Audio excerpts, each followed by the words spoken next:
This is a companion piece to a video over on my main channel about how I use EDHREC.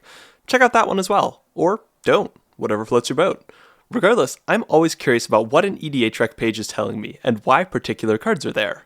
The experience of poking around an EDHREC page and seeing if I can suss out what people are doing with a given commander is a lot of fun, and I'd encourage anybody to give it a try. However, some commanders are much more diverse and difficult to untangle than others, which made me ask, can that be quantified? And what might cause that hypothetical diversity number to be higher among some commanders than among others? So, to get us started answering those questions, I partnered with my brother Ian, who's much better at coding than I am, to build a tool that can give me some information about an EDHREC page and compare it to others.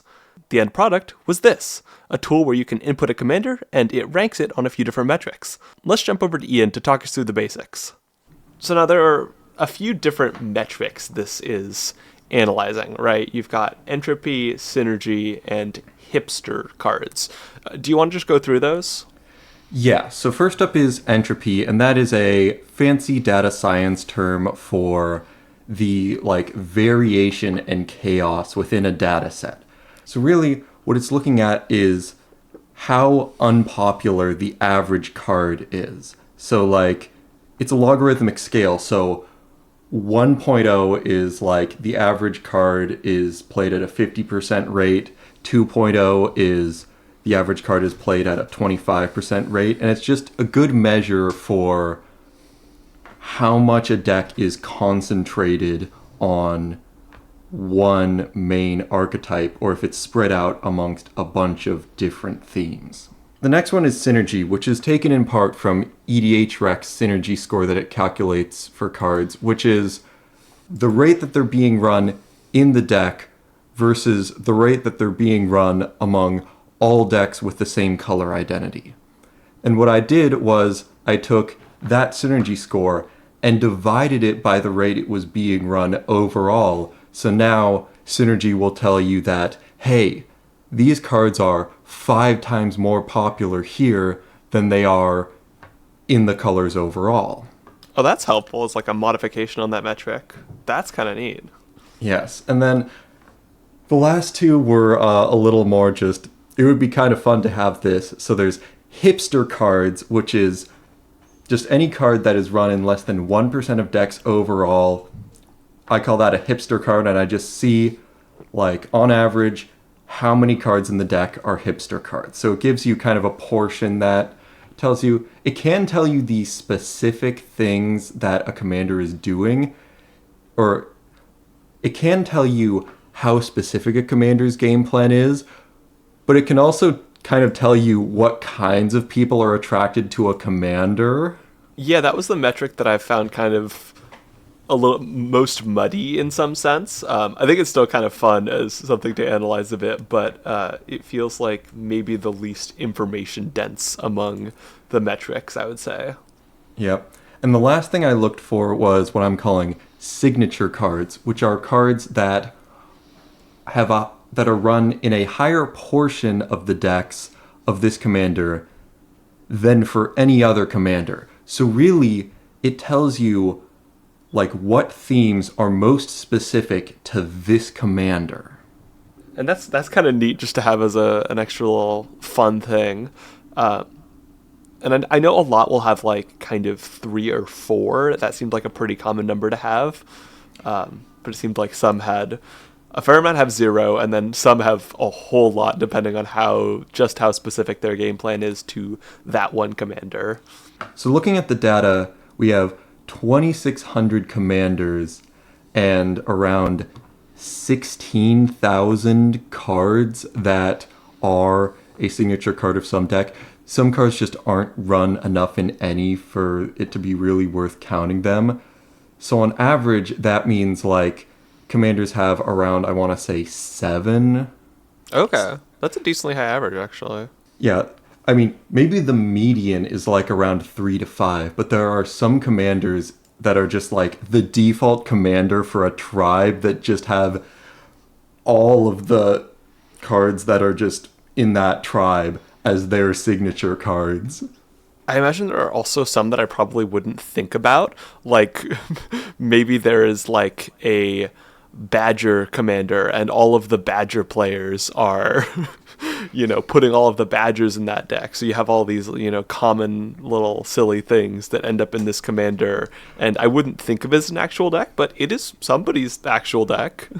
Yeah, no, I mean, we've gotten some fun cases of that I put together, but I will say, yeah, a lot of these kind of show some interesting things that go into creating some of the weirdest, most extreme decks on EDHREC.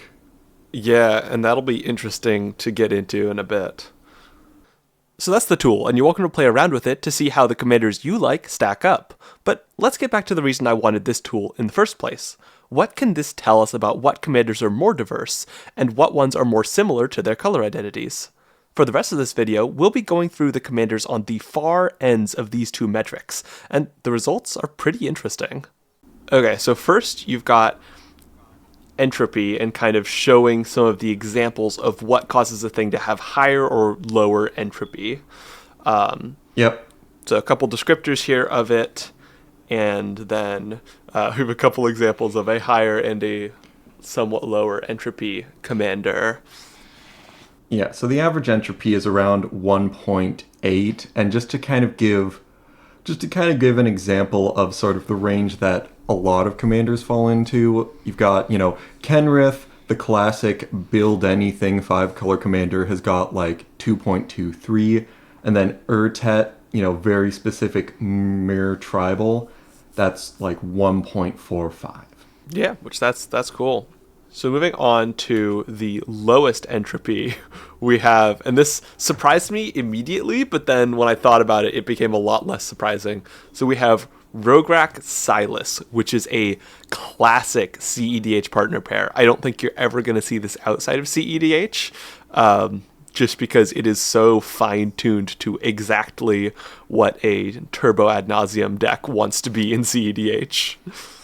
This is a recurring theme. Number 2 is Timnacrom, another classic. Yeah, that makes sense. I think there are some other commanders, which we might see later, that are more flexible in whether or not they're CEDH.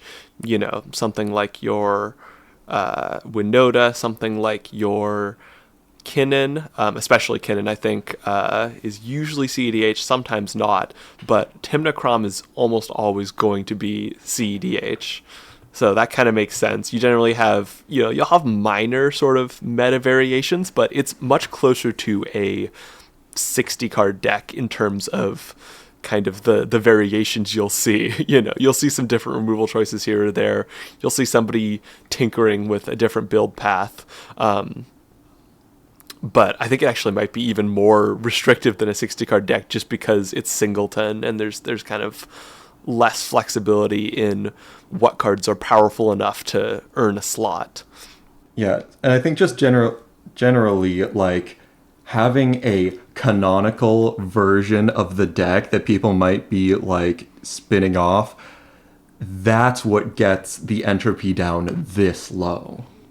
Yeah, that definitely makes sense. And so here we have some more CEDH partner pairs.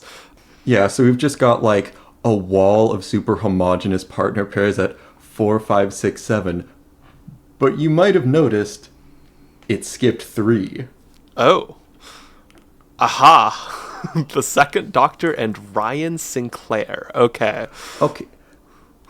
This kind of baffled me. So it is very close to one singular deck, and I found that there was one Moxfield deck list that had like 20,000 views for the Second Doctor and Ryan Sinclair, so it seems like there's one popular list, and aside from that, nobody really has their own idea to come up with how you could build around these commanders. Yeah, which that's interesting to me because, I'm a content creator with popular decks. I know for me how many people will build a deck per number of views I get, roughly, and 20,000 does not seem like it should be enough to have that be the definitive version of the deck, but maybe there's something else I'm missing. I think it's also like a niche partner pair. So nobody else is really interested in. I want specifically, this old doctor versus like this new era companion, because it's Oh, I see. like there's not a ton of direct synergy between the two. Yeah, that's interesting. I hadn't thought about that. Okay, next up we have Sarek the Silent King, and this one is from the Necron precons, and I'm guessing it's just that some cards aren't all that appealing outside of being in a precon, maybe being in the universe, maybe being somebody's favorite character. I don't know if people have favorite characters Yeah. from Warhammer, but I imagine so. Yeah, I know. It's kind of funny because I remember like Elk talks about having just an unmodified Sarek Necron precon to just bring out whenever playing, a precon power level game. And so it's kind of funny to see here that this is, judging by the EDHREC stats, the least modified precon out of them all. That's interesting. Maybe the precon just feels good to play. Like, I could see Yeah, it's just the, getting a precon and making it my low power deck. Like, that's kind of fun.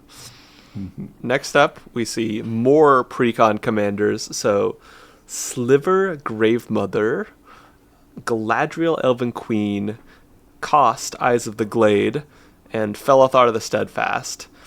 And I'm guessing part of this is just going to be that these are precon commanders where there isn't a whole lot of appeal to build them outside of the precon, because you'll get plenty of precon commanders where they're popular enough that they get built by a whole lot more people. Like we saw Valgavoth become the most popular red-black commander, and that was a precon commander from just last year. But these are clearly ones where I'm guessing fewer people choose to kind of do their own spin on these. Yeah, I think a lot of this is like they're based around a very specific synergy, so like there isn't that much room to stray away from the default list. Like slivers are a very strongly demarcated tribe of you just run the good slivers in the colors, and that was probably a lot of what Sliver Gravemother was already doing. Cost Eyes of the Glade. It's face down creatures. That is another very specific thing. And then Felethar the Steadfast is a big butts deck. I know one that almost made this was Hackball, which had like 1.059 entropy. Okay, and that's a I popular think commander too. But I guess that is. Yes, but it's just like this is just the Merfolk tribal deck. So it's a precon that doesn't have a lot of other things you could build it around. You could change up which Merfolk are in the deck, but it's always just going to be the Merfolk tribal deck. Yeah. So I imagine you'll have situations where there might be upgrades, but the upgrades are taking very similar paths for different players. Okay, moving on, we have Will and Dungeon Delver as a deck that is, you explain it as fully committed to the D&D theme. And yeah, this kind of makes sense because these are two different mechanics that are both kind of central to the D&D set, the Baldur's Gate set specifically. I'm almost kind of surprised that this pairing has more than 100 decks, because that's something that the tool requires, right? Yeah, no. I mean, the thing about this that's really interesting is this is the first deck on the, bottom of entropy list that is not traced back to a single definitive deck list. So I think this is just, D&D fans simultaneously trying to max out on Vorthos and Mel by running a ton of just all D&D cards. Like if you look up the page for this, I mean, a lot of the D&D partner pairs are D&D themed. This is all cards from D&D sets, and it's just, okay, I want to just max out the Dungeons and Dragons stuff, and I want to double my dice rolling and double my dungeons. Like, at least 100 people set out to make the most D&D deck, and this is the way they did it. Yeah. No, that makes sense. And I see this one is kind of similar in a sense, but it's for people who are going for the most doctor deck. Yeah, so this was something put out after the Doctor Precons were released, I think, to just promote, like David Tennant came back for a brief stint, and then it got passed off to an actual new doctor. Yeah, I think I saw I saw that episode. It was basically just taking this and turning it into, hey, here's a deck where you can cram all of your doctors. So it's a similar thing. You look at the EDHREC page, it is all the doctors at the top, like minimum 80% play rate. Yeah. A lot of them are like 90. And then just a bunch of Doctor Who cards, because if you're going for the all-doctor deck, you're not just going to run all the doctors and then a bunch of Magic Universe cards. Right. No, that totally makes sense. Space Family Goblinson for dice. That makes sense. And then, okay, that takes us to the higher entropy cards, it seems. Okay, and so these are going to be the ones that are higher entropy being more diverse. These are the ones with a wild number of different play paths. And this one, again, surprised me a little bit at first, but then it started to make total sense because this is a card that you can play on either side, and neither of them are that specific. Augusta's maybe a little bit more specific, but you can kind of do whatever with Plarg. Like, it's a draw discard outlet, so you can do looter stuff with it. Yeah, this one just seems super diverse in what you can do with it, which kind of makes sense. I bet Plarg would be so happy about it. Like, yeah, congratulations. You are the most chaotic commander. Oh, that's so good. Good for Plarg. We're happy. My king. Oh, and these are... Yeah, so this is two commanders that do pretty much the same thing. Yes. So these are secret commander cards. So one of them is Sidisi Undead Vizier, which searches on ETB if you sacrifice a thing, and then Varagoth searches during combat as a boast ability. Yeah, I think the one really funny difference I noticed between the two is that Varagoth is just target player tutors. So he can tutor up the Ob Nixilis that punishes players for tutoring, and then next turn dome a player for 10 and make them sacrifice a creature. That's funny. I don't know if it sounds good, but it does sound funny. Next up is Kaisa. Or Kaisa. All green creatures you control get +1/+1. So that one's just so general that there is no specific build path, I take it. Could be go wide. Could just be I like creatures. Yeah, could be I just like Rebecca Gay art. And then we have kind of some more generic commanders. A lot of these, I think, are older. So we have Chromium and Zira Arian are both very old cards. And then Achroma was printed in Old Border too, I think. I want to say that was like Onslaught. Yeah. Shana's a bit more recent, but that's still pretty generic. Yeah, it's just, oh, look, the Selesnya player is doing a go wide thing. Oh, and then I see we have Tyrox Saurid Tyrant. This is getting into the vanillas. So, yeah. There is literally no kind of instigating text that would cause somebody to build any particular thing. Like, you could build dinosaurs or warriors. You could build power matters, I guess.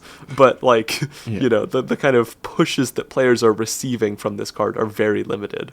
Yeah, and I see you have kind of the rest of this cycle here as well, which kind of makes sense. The funny thing is that Calaxion is actually considerably more focused. I think having a 3-mana 7/2 in the command zone might be the most inspiring vanilla stat line. 7's the magic number, for sure.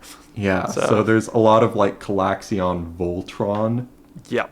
No, that makes total sense. Okay, and then next we have Akiri Kaidel as a partner, a very weird partner pair.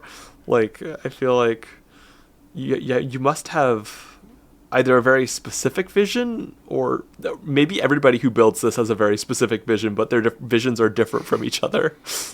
Yeah. And then here you have more kind of these broad partner pairs that just don't really push anybody in a given direction. These aren't notably ones that aren't CEDH really. Like you have no reason to play Silas Tana really. Somebody might, but I mean, those are both secondary commanders typically, I think. yeah, I think I just kind of have to read.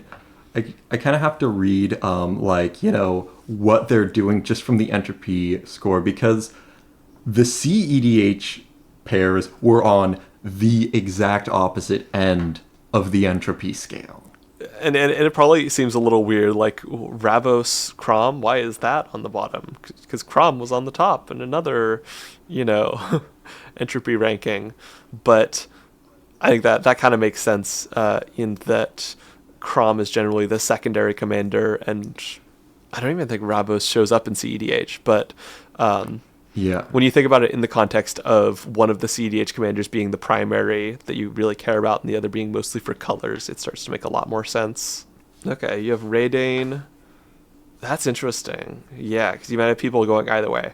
I love Raydane in the 99. It's a lovely, tell board wipes to go away type card.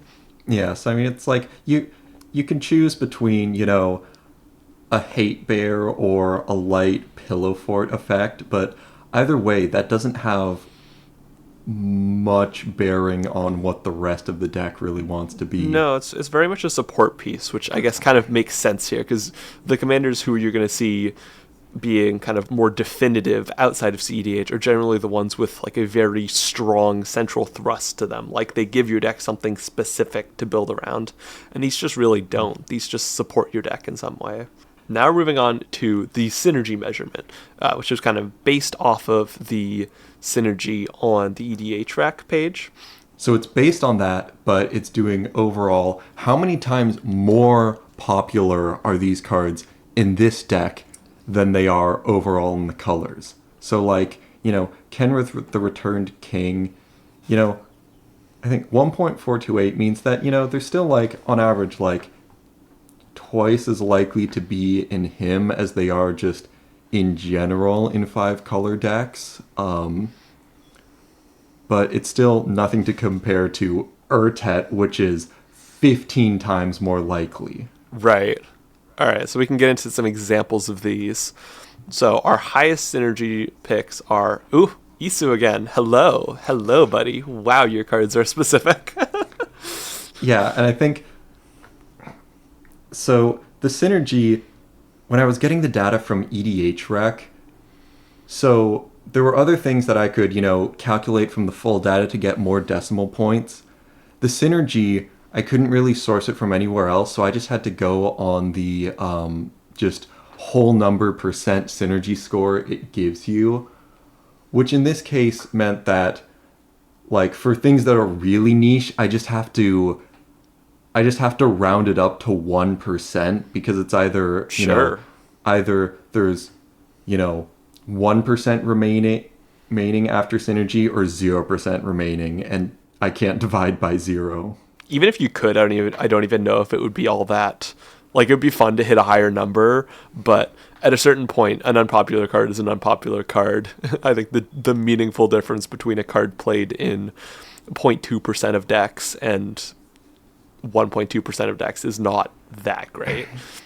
Yeah, and I think, honestly, that might just further bias it against popular commanders, because we'll go over this later. There are some decks where, they seem like they ought to have a high synergy score, but they're just so popular that they kind of just become a chunk of the average. So if a deck has like 5% of the decks in its color identity, then that's going to put a pretty hard cap on what the synergy can be. Atraxa least synergistic commander confirmed. I mean, the 7-mana one is, but we'll get to that. Okay. we're seeing a familiar face, the Space Family Goblinson, and Minoxa Midway Manager. So these are both dice rolling commanders, and that's another theme that I guess is just super, super narrow. Like, there just are not that many dice cards out there. It's just not that well supported. And these are both unset cards. I find it interesting that we get the unset cards, but we don't get some more popular versions of dice commanders. Although I guess in some sense that does make sense, because if you do something like Mr. House, a decent portion of the Mardu pool is going to be dice cards for Mr. House. Maybe not a massive, massive portion, but some moderate portion. I think if Mr. House was just Rakdos, then Monoxa wouldn't be on here. So, like, a lot of the things that get these commanders to the very top of the synergy list is they're doing a weird thing, and possibly also in a weird color combination in case there's a more popular version of that thing in other colors. Yeah, no, that makes total sense. The second Doctor, Ryan Sinclair again. Hello. Yeah, so not only is this extremely low entropy, it is also extremely high synergy. So it is doing a very specific thing that is not something you see in Jeskai. So I think the deck was like kind of a forced draw list, which normally, like, you see that with Nekusar and decks like that because you can run the things like, Nekusar and also Shieldred the Apocalypse if you have infinite money. Yep. No, that makes total sense. Yeah, and if you have some weird archetype, because you would almost always have black in any sort of forced draw archetype. Now we get to the lowest synergy. Oh yeah, I guess. Okay, I guess colorless makes sense in general because it's almost like the opposite effect of entropy, in that you're seeing all of the colorless cards with pretty high play rates, which means that you can't really have high synergy in general. Yeah, and I think really low synergy means that it's just like, it's how close can this deck get to just being the average of all the decks in its colors. Yes. In which a synergy of 0.22 means that this deck would be like 22 cards different than the average deck. Is that what I'm understanding? So it means that the cards that are being run in Liberator decks are 22% more likely to appear there than they are just in general in colorless decks. Yes. That makes sense. Ultima Origin of Oblivion. That one's just putting blight counters on lands, which isn't really an established theme, so I imagine you're just it's a mana doubler for colorless lands. Yeah. No, that makes sense, and that doesn't really have a specific theme. I imagine you play it with Eldrazi maybe, but... Yeah, so it's just Eldrazi. There's one way to do colorless Eldrazi, and these decks are all doing it. Yep. Saskia. Oh, okay. Yeah, so now we're getting into, like, the original cycle of 4-color commanders. I think it might have just been like, oh, all of these 4-color combinations don't have legendaries. Like, a lot of this original cycle, they wind up being, like, half of all decks in their color combination, so they just kind of become the average. I think the one exception is our gay icons from Theros. Yes. Those are more specifically picked out by people for sure. And then, we see the same thing here. So 4 out of the 5 of that original cycle wind up here. Yes. Now, moving on, we have Izzet deck. So there were a couple different color identities where it seemed like it was especially easy for these color identities to just resemble the average. So I think this is also another case where Niv Mizzet would be very happy about being just the most Izzet commander in Izzet. Yeah, I think about that one, and I'm sure it has, like, curiosity and like that sort of effect that's like maybe a little bit outside of just generic spell slinger. But aside from that, like you do just throw a whole lot more generic spell slinger stuff in Niv Yeah. Mizzet, sort of stuff that would be in Like, Jori. is it decks are spellslinger decks, and these decks are just kind of generic spellslinger. Yep. All right, so those are the top and bottom results of both Entropy and Synergy. But what about that deck we've seen popping up a few times so far, the Second Doctor and Ryan Sinclair? Well, Ian was running some calculations on weird edge case commander pairs and had these two show up again, and he eventually figured it out. Low hipster, high synergy. So there isn't so much. I mean, there is kind of an edge, but there's just that one, and it's just like, what could be that weird? It's the Second Doctor and Ryan Sinclair. So That's wild.